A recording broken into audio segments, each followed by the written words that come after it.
गंगा जी में खड़ा होके छठी माई से मांगेली बलकवान हो।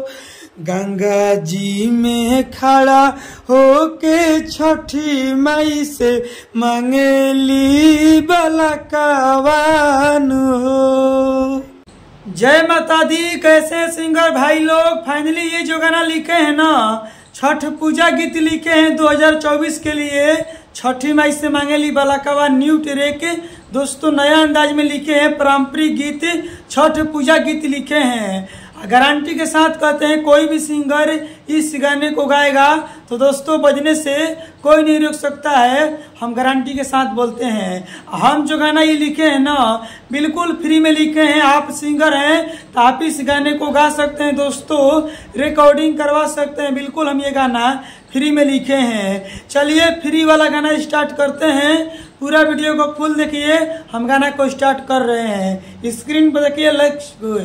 चलिए दोस्तों ये मुखड़ा है, हम मुखड़ा को गा रहे हैं। सुंदर कन्या के सुंदर चंदनिया, सुंदर सुंदर फलवान हो, ली बलकवान हो। चलिए दोस्तों ये पहिलिका अंतरा है, हम पहिलिका अंतरा को गा रहे हैं। नई नई शादी भइली नई रे गवनवा, पहिल पाहिली भूखल बाड़ी छठी के पूजनवा, पहिल पाहिली भूखल बाड़ी छठी के पूजनवा।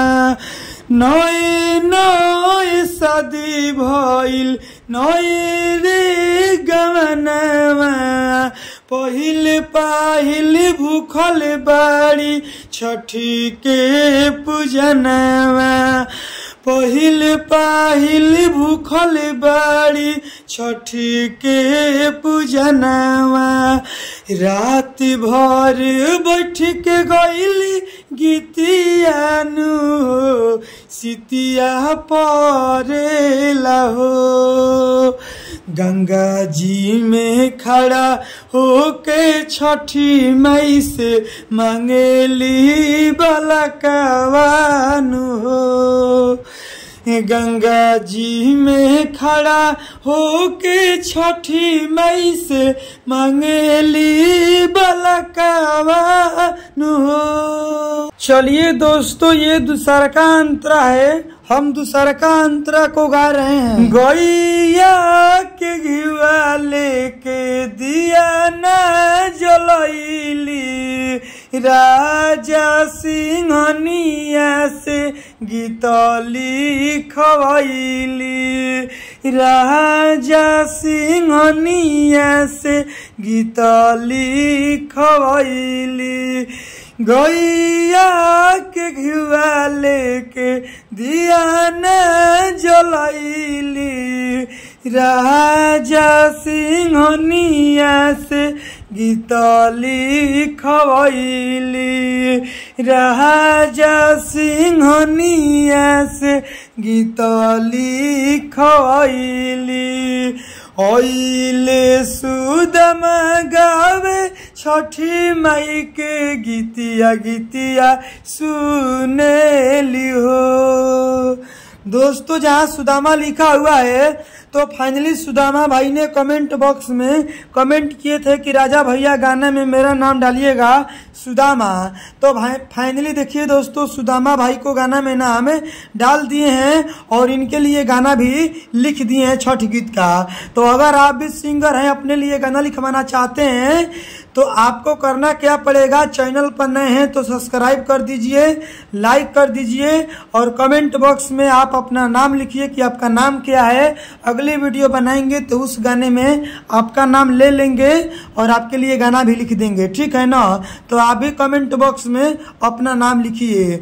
अगर आप पर्सनल गाना लिखवाना चाहते हैं तो आप हमारे मोबाइल नंबर स्क्रीन पर कॉल करके आप हमसे पर्सनल गाना लिखवा सकते हैं अपने लिए। आगे का लाइन ओइले सुदम गावे छठी माई के गीतिया गीतिया सुनेली हो।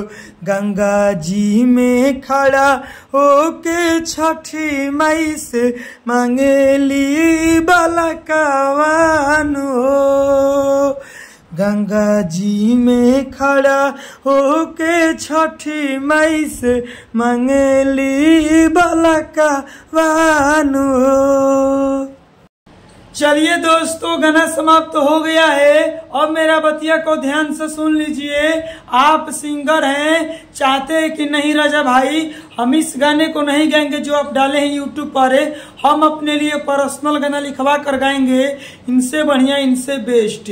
तो अगर आप सिंगर हैं, पर्सनल गाना लिखवाना चाहते हैं, छठ पूजा गीत, चाहे कोई भी सॉन्ग, लोकगीत, सैड सॉन्ग, ऑर्केस्ट्रा सॉन्ग, चाहे छठ पूजा गीत, कोई भी गाना आप लिखवाना चाहते हैं पर्सनल, तो देखिए स्क्रीन पर मोबाइल नंबर है, कॉल करके हमसे बात करके आप हमसे पर्सनल गाना लिखवा सकते हैं, इनसे बढ़िया इनसे बेस्ट। तो दोस्तों देर किस बात की, स्क्रीन पर मोबाइल नंबर है, कॉल करके हमसे बात करिए और हमसे गाना लिखवाइए। Bye bye, love you.